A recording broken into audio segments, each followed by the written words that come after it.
Quando começou a guerra da Ucrânia, os esquerdinhas do Brasil já foram colocando a bandeira da Ucrânia no perfil das redes sociais. É a lógica da esquerda, torcer sempre para o mais fraco, contra o opressor imperialista. Chegaram até a dizer que Bolsonaro estava do lado de Putin, da Rússia. E assim, Bolsonaro virou o pária internacional, como afirmou o G1. Quem se prestasse para assistir os comentaristas da Globo News sempre via essa frase, Bolsonaro, pária internacional. Mas o recordista de viagens Lula chegou no Japão para a reunião do G7. E tinha gente falando que era a primeira vez que isso acontecia em 14 anos, como se tivesse voltado à diplomacia do mundo. Mas olha isso aqui, Planalto esconde gastos de Lula e Janja no Japão. A gente vai descobrir. Mas a questão nem foi essa, a questão foi quem chegou de surpresa na reunião do G7. Sabe quem foi? Ele mesmo, o comediante Zelensky. E ele chegou lá para falar com Lula. Lula fugindo como podia e Zelensky chegou lá.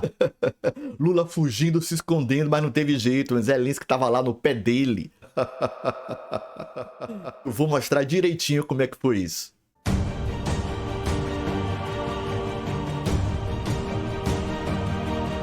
Meu nome é Marco Serrano, se inscreva, curta, comente, compartilhe, conheça o meu livro, mas vamos ao que interessa. Lula chegou no Japão cheio de moral, tava até questionando a riqueza do G7. Lula questiona a legitimidade do G7 em cúpula e bloco ataca o Estado mínimo. O que você tá fazendo aí, Lula? São os países mais ricos do mundo, os países mais liberais e livres do mundo. Você não é dessa turma não, você é do Estado grande. China, Cuba, Coreia do Norte, Venezuela. Sai daí, Lula, não é seu ambiente aí não. Mas Zelensky apareceu de surpresa e já dava pra ver o desconforto de Lula. Veja aqui.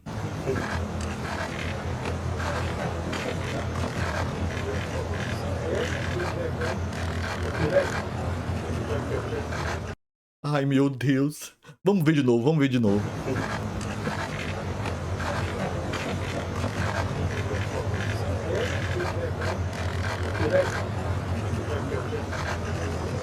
O que é que eu vou dizer pra Putin? O que é que eu vou dizer pra ele? Fácil, Lula. Chama os dois pra uma conversa de bar. A razão dessa guerra, por tudo que eu compreendo, que eu leio e que eu escuto, seria resolvido aqui no Brasil, numa mesa tomando cerveja. Seria resolvido aqui. Se não da primeira cerveja, na segunda. Se não desce da segunda, na terceira. Se não desce da terceira, até acabar a garrafa, a gente iria fazer um acordo de paz. Eu não consigo entender como alguém teve coragem de votar num cara desse. Como é possível? Pior ainda é o isentão que diz que Lula e Bolsonaro são iguais. Como é que é? Mas o melhor vídeo foi Zelensky chegando na sala de reunião. Todo mundo cumprimentando, menos Lula, claro.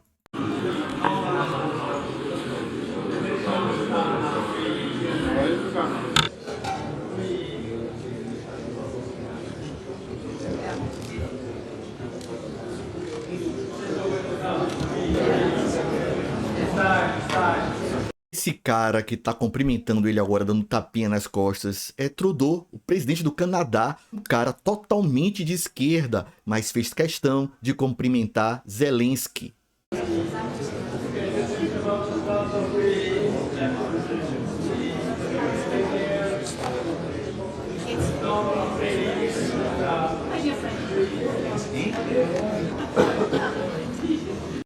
O presidente da Índia também foi cumprimentar Zelensky. A Índia tem conexões diretas com a Rússia, mas cumprimentou Zelensky. E Lula, onde é que Lula estava? Fingindo que estava lendo uma cartinha, ouvindo uma musiquinha e nem olhou para Zelensky.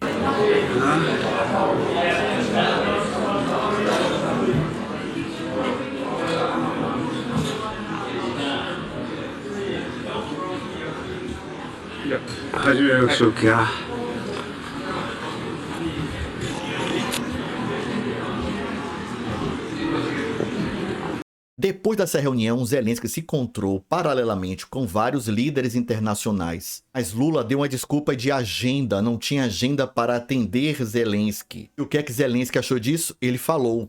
Лідерами, але у всіх є свої якісь графіки. Я думаю, через це ми не змогли зустрітися з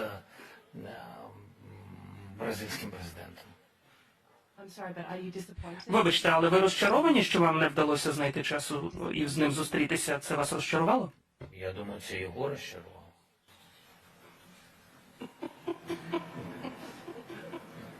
Toma, Brasil. Eu acho que Lula que ficou desapontado de não me encontrar. E aí, Globo, cadê o par internacional? A Globo ainda não acha Lula um par internacional? O New York Times acha. Teria o Brasil se tornado anti-americano? Pior ainda, Lula é considerado aliado próximo à Rússia. Onde tem ditadura, Lula vai atrás. Já reparou? É a imprensa internacional caindo em cima do Brasil. Transparência Internacional, uma ONG mundial, questionando a legalidade da cassação de Deltan Dallagnol. Ou seja, o Brasil virou um anão diplomático, amigo só do que tem de pior.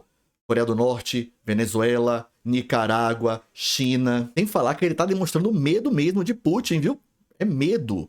Com tanta pressão nacional e internacional, a comitiva de Lula resolveu atender Zelensky, colocou a bandeira da Ucrânia na mesa e tentou marcar um horário. Reunião ainda não tem um horário certo, mas os chefes de Estado vão estar frente a frente durante uma sessão de trabalho na cúpula que está sendo realizada em Hiroshima.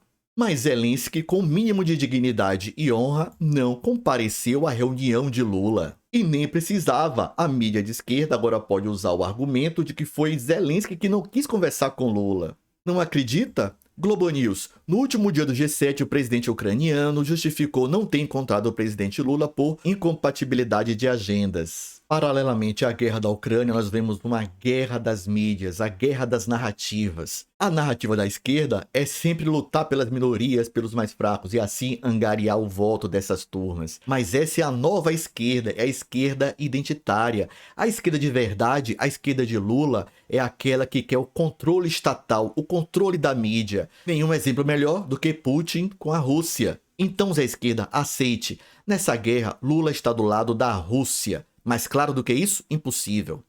Como uma política brasileira chegou nesse nível? Quer saber mais sobre a história da nossa política? Chegou o livro de conhecimentos básicos de política. A minha experiência de mais de 30 anos pesquisando sobre política, escrita de forma objetiva, sucinta, leve, por um preço bem em conta. Depois de ler isso aqui, nunca mais vai aparecer um esquerdista mandando você estudar. Quer dizer, até vai. Eles se acham dono da verdade, mas agora você vai ter argumentos de sobra para revidar as narrativas dele. Acesse o link aqui no YouTube mesmo, na descrição do vídeo, e garanta já o seu.